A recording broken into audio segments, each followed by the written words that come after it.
I predict that each of you have heard of Dungeons & Dragons, typically called D&D, but you may have not ever played before. At least that was my experience. I was familiar with the name, but had no idea what took place in that space of play. And I'm excited to share with you the world of D&D and the many portals through which to gain access to this fantastic world. Dungeons & Dragons has been around for 40 years, and they want you to learn their history. For a complex, interwoven story system, I was surprised to discover that easy access lies at the heart of the D&D experience. You can see that their website is a one-stop shop to connect you from the digital individual experience to a collaborative face-to-face gameplay. The website is both a generator of content and a portal to other areas of shared interest for participators in the space. You can see they walk you through the rich history through various types of play and local events to multiple literacies outlets, which include traditional articles alongside podcasts, videos, and fan sites, allowing for socialization, self-directed and multifaceted participating, and incorporating multimodalities, as Kerwood et al. Outline as essential to Affinity spaces, and then provide a connection to a local venue to meet other players and join a game. The website illustrates the many different routes to participation, highlighted by G as well.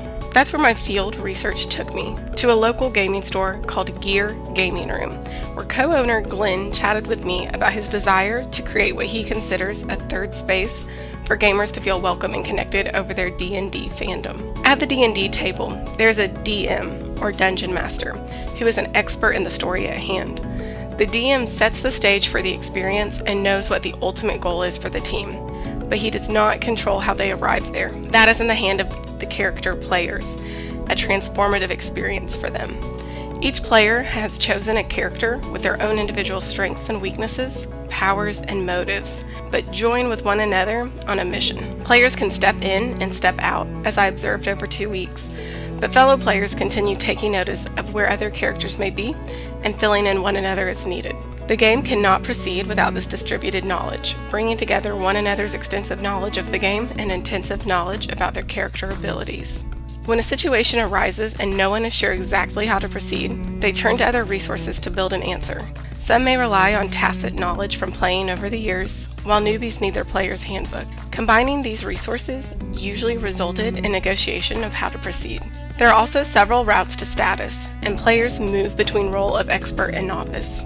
The DM is probably the most identifiable expert at the table, but DMs aren't permanent and in fact ask for help if a question arises about a monster, as it did while I was there, and another player had the monster manual. I also noticed that status can be symbolic, such as how many dice you have and how uniform they are, indicating the different scenarios you've experienced to anticipate the variety of dice needed, and how much you invested in getting dice that speak to your tastes. Sessions last for about 3 hours, so I had a bit of time to think about how players were developing their complex understanding of the characters and capabilities, and how that enhanced the story experience for their fellow players.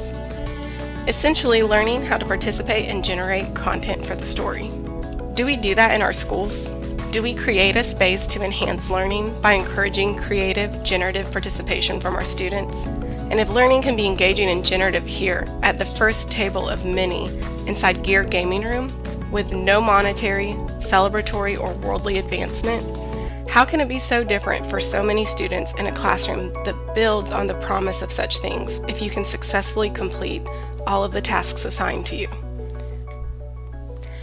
That may be where the problem is, in the tasks or assignments and how we think about success.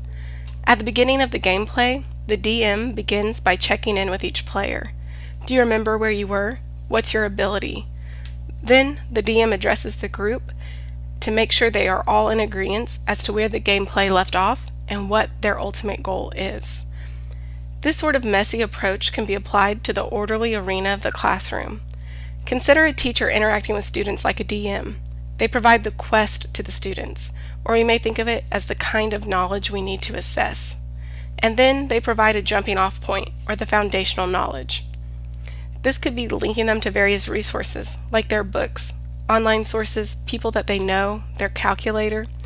But then they take a step back and become more of a guide, allowing students space to interact and develop literacy practices by interacting with their resources. Kerwit et al. Encourage educators to think about the practices within an Affinity space, and the practice here is letting students see that their learning is related to what other students are learning. The DM steps in and creates obstacles that require collective problem solving, and sometimes players have to sacrifice personal success for the greater good. Many times, newbies need guidance from the experts and then pay that experience forward.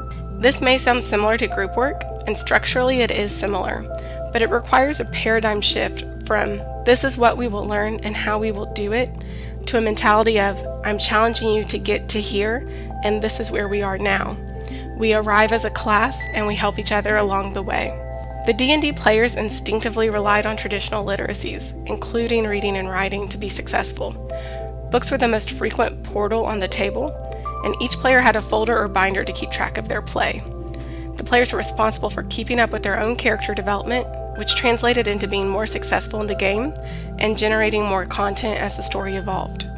What if we created this level of agency in our students, explicitly valuing what they can contribute to the class instead of giving preference to isolated learning experiences?